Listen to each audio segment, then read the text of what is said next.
Now, Rock Talk with Mitch Lafon. Welcome to this very special episode of Rock Talk with Mitch Lafon, where we are going to revisit a Bon Jovi interview that I did back in 2001, celebrating 19 years of John Bon Jovi. So, Alan, as we say in Montreal, bonjour, how are you? A little warm today, but alive and kicking.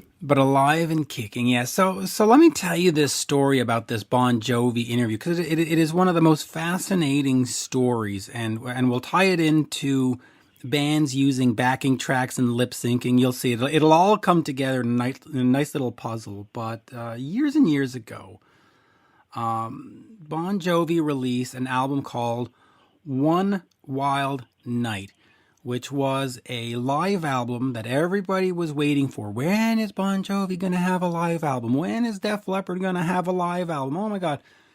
And then they put it out, but instead of capturing one show, they captured a half dozen shows around the world, and then they stitched them all together as one package.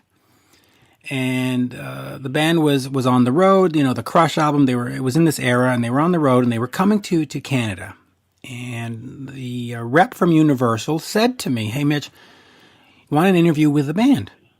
And I said, "Yeah, of course I'd like an interview with the band." And the band was coming to Ottawa to play whatever the arena was there called, because that arena changes names more than I change socks. It's been the Corel Center and the Canadian Tire Center and the Scotia Center and the fucking Tim Hortons Center. Anyway.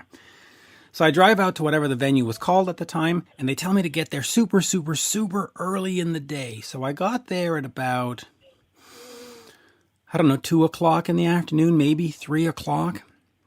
And I am waiting to meet the band. And you know, Ottawa, God forbid that they put the parking lot next to the venue. So it's even that is a cluster, you know. Anyway, I find my way to this media gate, and they call ahead, and they said, "What are you doing here, young kid?" You know, and I said, "Well, I'm here for the interview with Bon Jovi." And they call down, and the lady comes out, and she hands me a CD. And I go, "Oh, great. Can't wait to hear the new music. It's going to be fun." And I said, "When are we going to interview them?" She goes, No, that's the interview." And I was like, "What?" She goes, "That's the interview."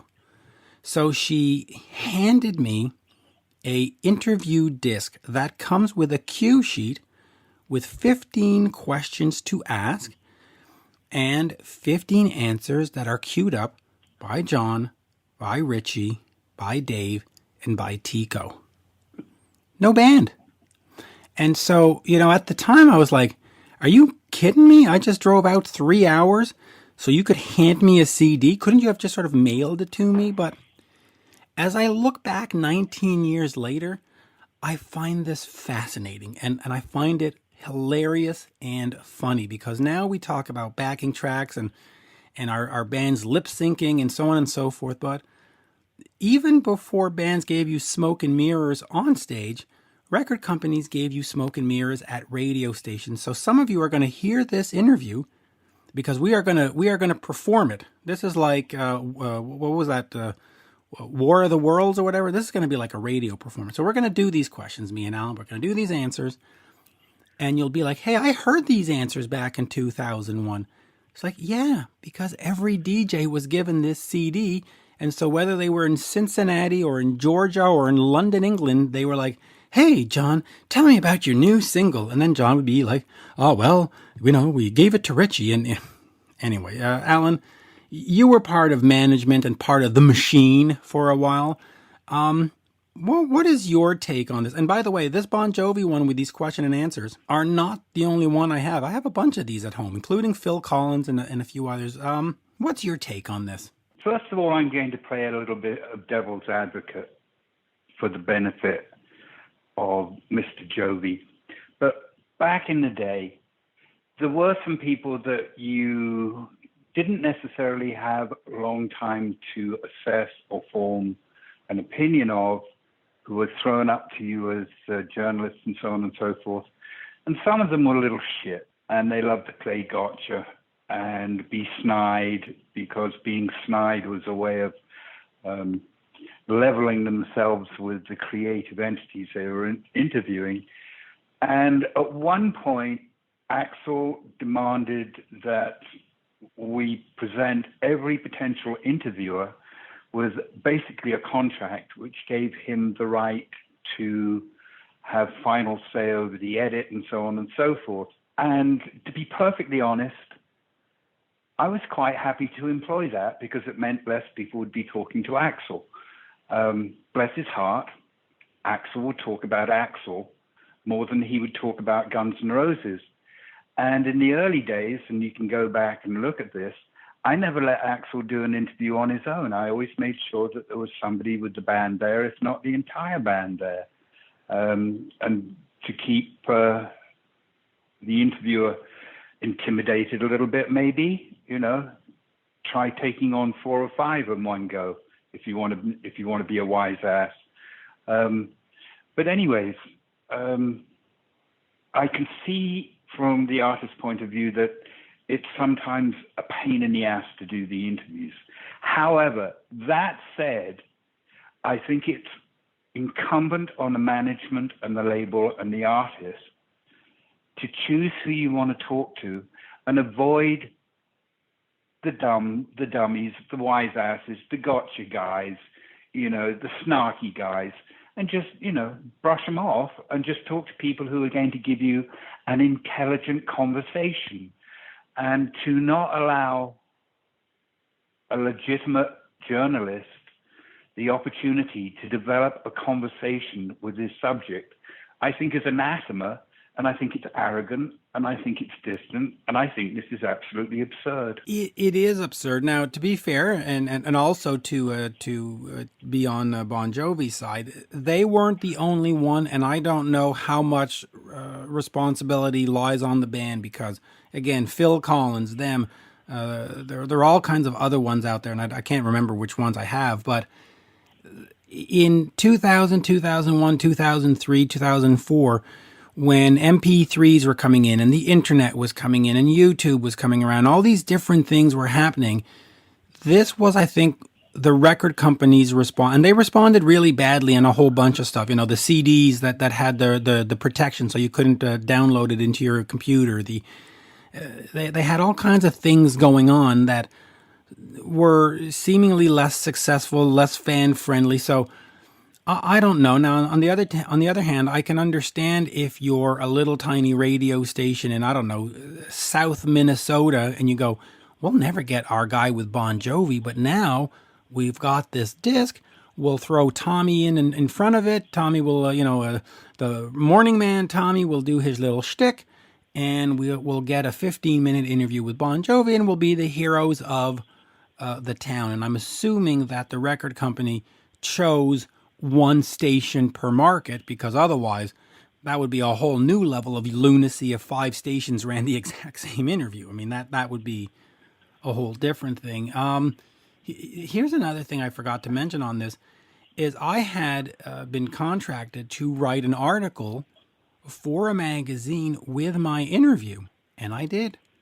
I went home, I listened to the interview, I transcribed the answers, and it appeared in a magazine as Mitch Lafon interviews Bon Jovi. Now, I didn't need to let the magazine know that. It made it look good that I had an interview with Bon Jovi.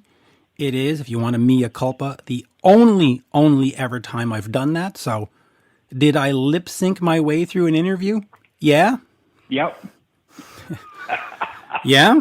But you know what? That was, first of all, it was a rock and a hard place. I had contracted and promised to deliver, which would have looked bad if I hadn't. And second of all, there was no way around it. And when the record company, and I'll keep saying this, gave me the Bon Jovi one, then I got a Phil Collins one, and then I got this one. It was sort of standard. It's like, okay, well, this is the way we're going to do interviews. Yeah. But at the end of the day, I mean, at the end of the day, it's a control freak's action.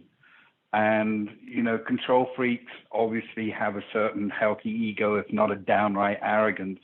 And it's dismissive. If you're going to do an interview, pick somebody that you think that you can have a decent conversation with and have the conversation. Because you know better than anybody because you've been doing this for a long time and you're very good at your craft. In the course of an interview and in the course of any conversation, there are moments when you can go left, right, up, or down. And that's part of the beauty of a genuine interview. You get the opportunity to come back with a question, come back with a third observation. And that's how an interview should be. This is like lip syncing on stage. There's nothing authentic about it. It's basically, if you want to ask my humble, moderately experienced opinion, it's fucking bullshit. Yeah, it is.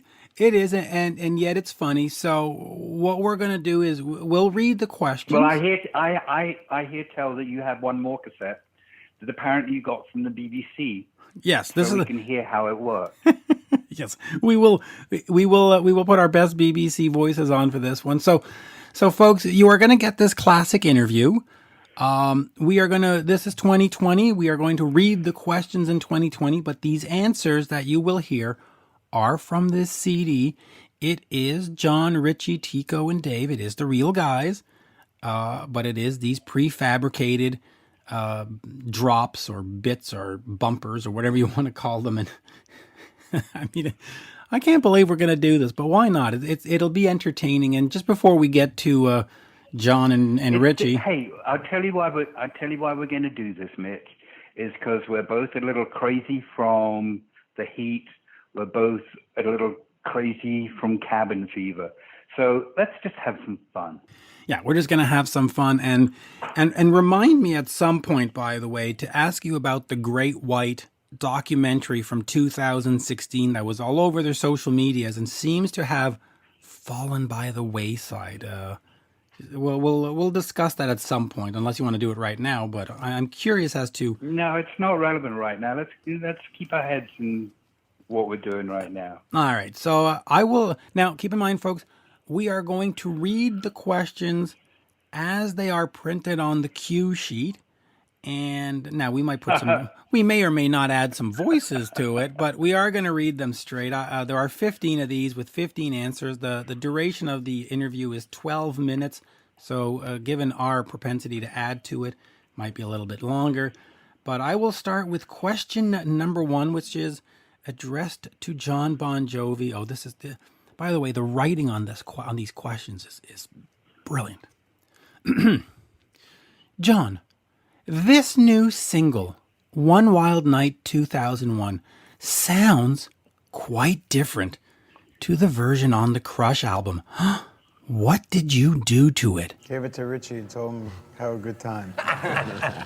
Basically. We went back to the demo. No, he. The Rick went back to the demo. And we just thought that the rhythm track had a little bit more life. And we did some edits, and I redid some guitars. It was quite interesting. And concurred that we made an improvement on the song. So. Here at the BBC this afternoon, we're incredibly privileged to have Mr. Bon Jovi with us by form of cassette. So let me put it in the machine here, if I can get a tech to put it into the machine. And off we jolly well go and have a splendid conversation with Mr. Jovi. Mr. Jovi, can you tell us a bit about the video for One Wild Night? I mean, is that referring to maybe a naughty tape that you got up to with... didn't Pamela Anderson have a career doing that sort of thing? Did you do that with Pamela? I'd be most interested. Or maybe it was a Miss Kitten who was with Whitesnake. I don't know. But please tell me all about your tape of One Wild Night. Conceptually, yeah, but I mean, we're going to shoot it tomorrow, so we'll see what it's about. I just wanted to sort of take the piss out of Napster, so we came up with an idea called Hackster, and had a kid coming in, and instead of recording it and trading it, he's trying to get the video of it and put it on the internet to share with other fans and all the mishaps that happened to him seeing us perform in a club atmosphere, which would be, something that the fans would want to share, like in a bootleg situation.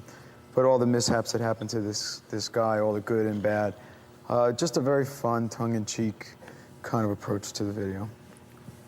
First time with a new director, Nancy Bart as well. Did the Goo Goo Dolls, Veruca Salt, a bunch of rock stuff that first time we've ever worked with her. So we'll see how it goes tomorrow. John, Crush, terrific album by the way, has sold over 7 million units. That's right, we call these units. That's a pretty good endorsement of Bon Jovi in the 21st century, isn't it? Yeah, I mean, we're very pleased with the success of Crush. People really like it, A year ago, this time, we were right in this room doing the album cover. That's right. And who knew? We didn't know. We thought we made a great record. I know. Oh, Dave knew. Please. I just didn't want to tell you. We didn't know a year ago, but we just thought we made a great record. And we came back here to do the pictures today, and a lot of good memories of doing the pictures here, and it's nice to see that people like to Crush as much as we do. We're here at the BBC again, and let me just get my papers in order here so that I don't get the wrong question asked. But apparently it says here on my question sheet that people have been asking for a Bon Jovi live record for years. So why did you finally think that you should accede to people's demands in 2001? Was this really the right time to unleash a Jovi live record? Well, we're rather prolific, Richie and I write a lot, so there's never been a need from our point of view because we just continue to write. But I think that when it was posed to us this way, that we've been around long enough now that the music has hit another generation of people. And we had toured last year, and then I've just completed a new movie, and now we're going to go back out on the road. So we haven't had any time to write or record new material, and the album's only 8-10 months old now. So, it's a little early to do a new record, but anyhow, the point is that as this new generation found us for the first time, somebody suggested how were they going to find the other albums, all the records, both as the band and solo records that we've all made, that the live album was a great way of introducing them to the past, and showing them this great catalog of music and the reputation that the band has had live. People are going to like this live record. It's a really good record. Very diverse. To have moments in time, it's important. We forget sometimes, it's like how long the band's been together, how many places we've been, and experiences with fans. So to be able to, and we were talking about it today, just to be able to capsulize and see where a song came from, where it was played, and how we felt about it on one record, I'm actually interested to listen to it. That's a great answer, John. And by the way, I just wanted to thank you for including 2 songs from the Toronto concert on November 27th, 2000. It is nice as Canadians to have a couple of songs from our country on this. But let me turn over to Richie here for the next question. Richie, and by the way, you are very, very much missed in this band. Hopefully you'll come back soon, I guess when the payday is good enough.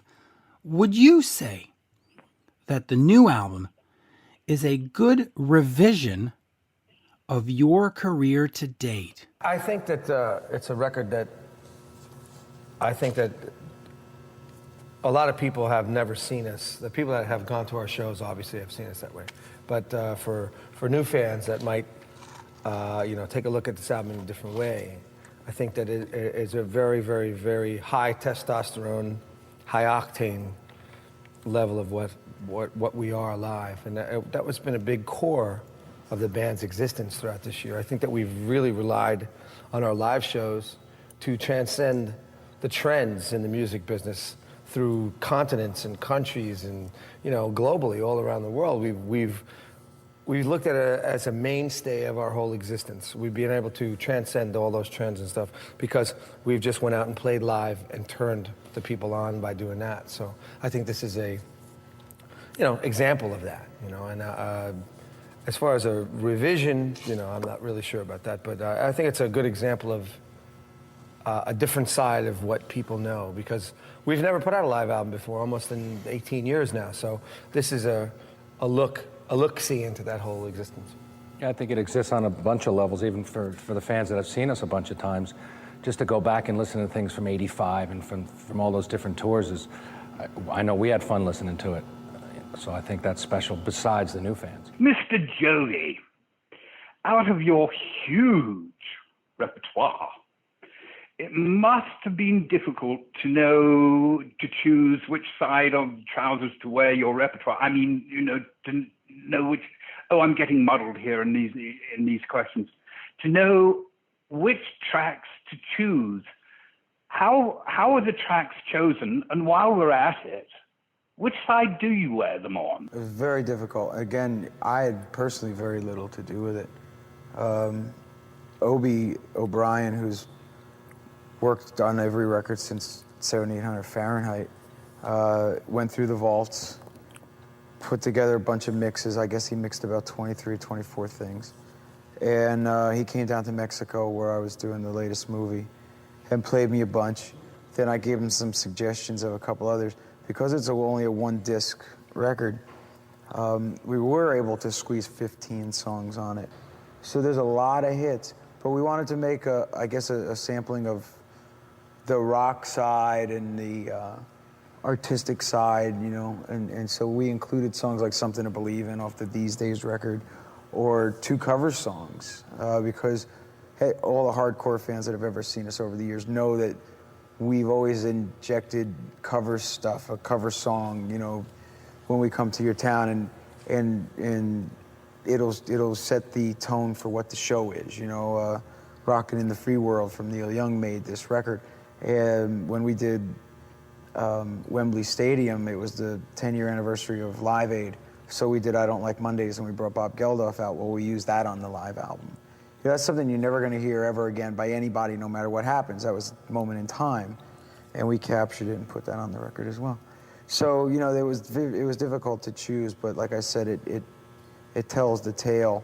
The youth that Runaway or In and Out of Love have from '85 to the more mature musicianship of Something to Believe In to, like I said, the cover versions. Fantastic answer, John. And by the way, I could see how difficult it can be to choose tracks for a live album. That's very true, very true. Yeah, but we're not hearing enough from Richie. So Richie, back to you. I bet each of you in the band has your favorite Bon Jovi songs. Did you, Richie, get all your favorite tracks on this album? This was meant to be a rock and roll record. I think that's the side that we want to show, and I think that's the live. That was the essence of what the live thing is about. As John said, there's not that many ballads on the record. There aren't any. So you have to come see us live, see the ballads. Yeah. It's very hard. It was very hard. It was virtually impossible. I would have liked to have had more, but I like everything that's on there.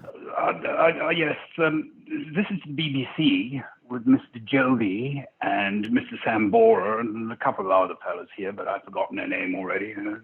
We do these interviews late at night, and sometimes I have a couple before I do them, so just bear with me. But, one thing that crossed my mind, did you reflect the different places you've played on in this record? Are there copies of postcards from the places that you played that come with the package? Did you find that certain atmospheres were different in different countries? Did you find, well, you tell me. Oh, yeah. It's everywhere from Japan to South Africa, England to Toronto to United States. New York, Germany. It's Japan, 16 years. There's going to be, I said Japan, but it's reflected, and it'll be written down in the liner notes of where it was all. It's around the world. This was recorded around the world. Well, there you go, John. And by the way, I'm with you. Japan is a fabulous place, which, by the way, I've never visited, but I hear it's a fabulous, fabulous place. Now, Dave and Tico, don't worry. You will get your time. We will save a couple of questions for you at the end, but let's be honest. Let's talk to the star of the band. John. Yeah, it's John. Are you, once again, looking forward to getting back on the road? We're there now. Yes, we are here now. We're here. The road has come to us. This is it. I think we often say that we get paid for traveling. The fun part is obviously the shows, and I think that's really what comes across. But if there's any drawback to it, is that we have to travel around the world, and it takes a lot of time. Yes, Mr. Cassette. I mean, Mr. Jovi. Let me just turn the cassette around here a moment. Mr. Jovi, what can we look forward to on this 2001 tour? How many people are going to be in the band, and are you going to play any new music? Do we get a free hat with the ticket? What about a free T-shirt? In fact, I wouldn't mind if you took me out for dinner after this interview, but unfortunately, I don't think the cassette has got the wallet to cover it. Well, anybody who's ever come to see the band knows that it's a great rock and roll show. It's probably the finest rock and roll show on the road. But if you saw the last tour and you want to compare it and come up with something different, I think it'll be a little more diverse. It'll be less singles and more album stuff, and more catalog stuff and more, fun stuff. I think that what I personally found is like when we did the 95-96 tour, very similar to 2000, 2001, that the first half is, okay, we have a new record, here's the new record, here's the new record. And then the second time around, it's sort of like the potpourri, and take a little of this and a little of this and mix it all together, and it smells good, So that's what I think that this leg is going to be. Oh, that's a great answer, John. And by the way, let us talk to some of the other members of the band here, Tico and Dave, who admittedly, are really, really lucky to be in a band with you, because otherwise, well, anyway. Dave. Yes, Dave, wake up. Come on, pay attention. People love being able to be on stage during part of the show. Where did that idea come from in the pre-deluxe package days of having people on stage with you? I think that idea came out of when we played Christmas shows, benefit shows in New Jersey. We had a bar up on stage, and we brought people out there. And it was just a neat perspective to be on stage looking out. And then we brought that forward in for the tours and put bars on stage. So you can stand up and look out and see what we see. Because you could explain it as much as you want, but until you're actually sitting there and looking at it at the massive amount of people, it's there's no words. And it's great looking over and looking people's eyeballs are sort of like that because they're just amazed by it. This is the BBC Home Service. Are we still on air? There's a gentleman here called Tico, and he hasn't had a chance to say much. So, Tico, tell me, how do you keep your live shows fresh after 18 years on the road? How often do you get to the laundrette, and is it a deodorant thing? How do you manage? Every night's different. Every night's it's a brand new experience. It's a new audience. We play in a different place every night. It's just a good energy. That comes from the people and it comes from us. We change the sets every night. The songs themselves emulate differently every night. So that's the fun part of the tour. That's what we enjoy. That's what we love. So that's why it's different. You record the same song every night, and it'll have something different. And that's due to the energy that we have on stage and with our fans. There's definitely an openness to the energy of what happens into a room. John's whole style as the leader of our band is that there's a spontaneity involved in every set list and every evening. And also, as we've gone on through the years of our existence as a band, obviously, I think that, from one album to the next, now there's, 10 records or something like that we have to choose from.